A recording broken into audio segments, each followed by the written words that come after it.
Well, hey y'all. Tonight I'm going to be doing Mexican rice but with white rice. So you can get it from start to finish what you would want to do to make white rice Mexican style like they do at a Mexican restaurant, but honestly better.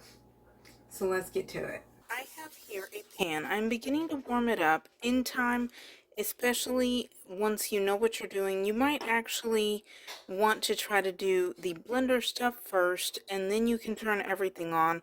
But since I'm just going to go ahead and start, I'm going to leave the temperature on my oven. It's at medium, which I know you can't see it in the video, so I'll just let you know it's at medium heat.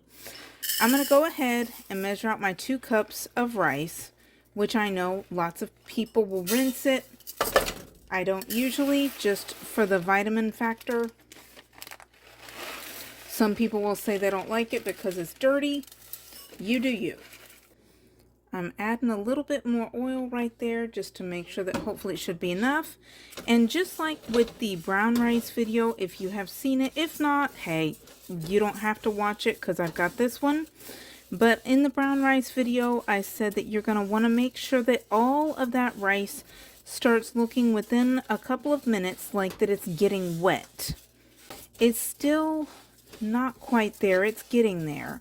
You don't necessarily need a whole bunch of oil. You don't want it to be extraordinary as far as too much oil. Just make sure that that rice looks plenty well coated. All of this because I am currently using olive oil. It changed the color of the rice. I don't know if you can see it very well in the video, but it changed the color of the rice ever so slightly. But you should be able to see it should be shiny. That is the whole point of what you're looking for. All of the rice. It should not have any spots that don't look shiny. Alright, and while that's starting to cook a little bit, I'm going to start in on the licuado, the blender stuff. Since you are, right now, I'm making 2 cups of rice. So I'm going to have 5 decently large Roma tomatoes in my blender. Now I'm cutting off a decently thick, you can see compared to my thumb, probably maybe double as thick as my thumb, worth of onion. Then also with this amount of rice, you're going to want a decent size clove of garlic. You don't want it to be too large, but you certainly want enough to give it some flavor. And then you can use either homemade bouillon is what I have. You can use bouillon cubes, the better than bouillon, whatever that you're going to use to taste. Typically with this, if I were making 2 cups, if I were using bouillon cubes, I would use 1 or 2. Sometimes I've used 1.5, depending on what your taste preference is. Here with this homemade bouillon, I'm using what would be probably like, what, a tablespoonish, something like that, since it's a typical spoon for the home. There we go with that. Then we're gonna fill this thing up to the 1 liter mark, if you can see it right there possibly. We're gonna blend it up. Before I finish blending this up, I did need to add a little bit of extra bouillon, definitely some extra salt, because often, I don't know if it's only because of homemade bouillon, I do believe that I remember that I always typically needed to add a little bit more salt in there as well. I did need to add a teeny little bit more onion, but barely. And it's good to go now. It's obviously blended up. We're going to go back to the rice, which in this time I have also been paying attention to the rice, stirring it up. You don't want it to stay too long in one spot. Now it's starting to cook. I've turned up the heat ever so slightly. You want to keep it moving around because you might be able to see, especially if you've got a larger screen. On my phone, I could almost guarantee I'm probably not going to be able to see. But as far as on a TV or something like that, you'll be able to see that some of this rice is becoming a white color, or even like a cream color. It's much less see-through, if you could call it that. It's more opaque, and not necessarily in a bad way, because that just means that it's getting where it's getting near to where I'll be able to put that liquid in on it.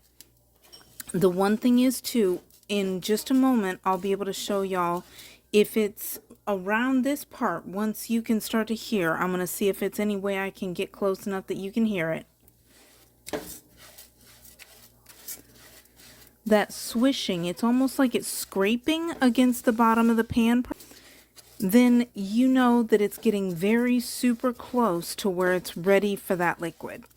Now, if you want to add the mixed vegetables like they do in the Mexican restaurants, this would be the point to do that at. Before you add in any more liquids, and let it thaw. And pretty much, I would not say cook, just let it thaw. There should be no more ice, and then you add in the liquid. Almost all of the rice is looking pretty opaque. There's a few kernels or rice that are still a teeny bit clearish to me, so I'm just kind of waiting on it, but I'm not going to wait for that long. I've turned my burner. Mine, of course, goes the low 2, 3, 4, medium, 6, 7, 8 high.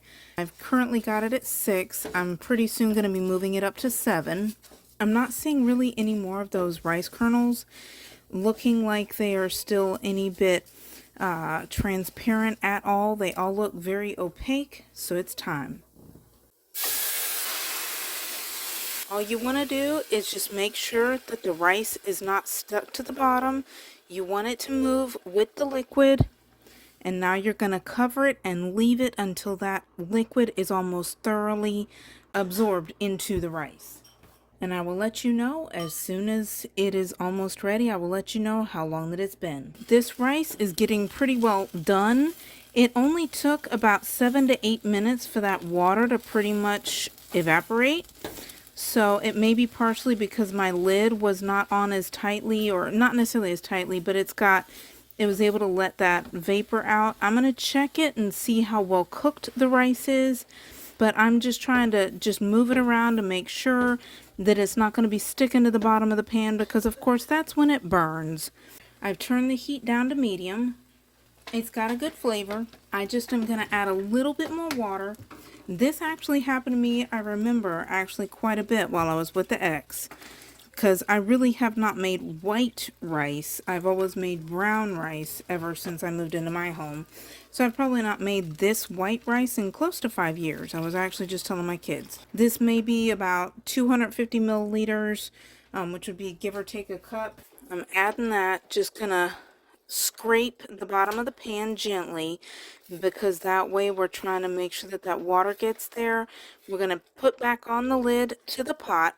This is, like I said, this is not uncommon to happen, and we're just going to let it be. That water is already starting to absorb into the rice again, and as you can see though, when you still got a little bit of that water, this rice is probably just about done. I will make 100% for sure. Almost perfect texture. So in the meantime, I'm just going to move that rice around. You want it to fluff the rice. You do not want it to make the rice to come apart, or to kind of, just, in Spanish we say batir. It's like it starts to disintegrate pretty much. Almost like a puree. Instead of, what is it called? Mashed potatoes to become mashed rice. You're not trying to do that, obviously. And that water is just about done. Just about completely absorbed. I don't know if you could see that there was just a teeny little bit over there. There we go. And just like that, it took, let's see, first it was about 8 minutes. Now it's been about, give or take, 4 minutes after I added that extra water. So you're looking at a process of approximately 15 to 20 minutes, and you can have rice just like at a Mexican restaurant, or better. I've already turned off the heat. There we go. Looking good. And that's all it is. It's so easy. So it's not even really time consuming comparatively. And you can give your family something that they usually would probably not get unless they went to a restaurant. You don't have to. And honestly, most of the time when I go to a Mexican restaurant, at least here locally, the most authentic ones, I really don't even like the rice, because I like mine better. Mine has more flavor. So I hope it can be an enjoyment for you too, for those that you love. And If my channel has been of any encouragement to you, feel free to subscribe. Hit the notification bell so that you'll know every time that I put up a new video. And definitely like the videos. If you actually enjoyed it, feel like you might have learned something, feel free to like it. And otherwise, have a delicious day.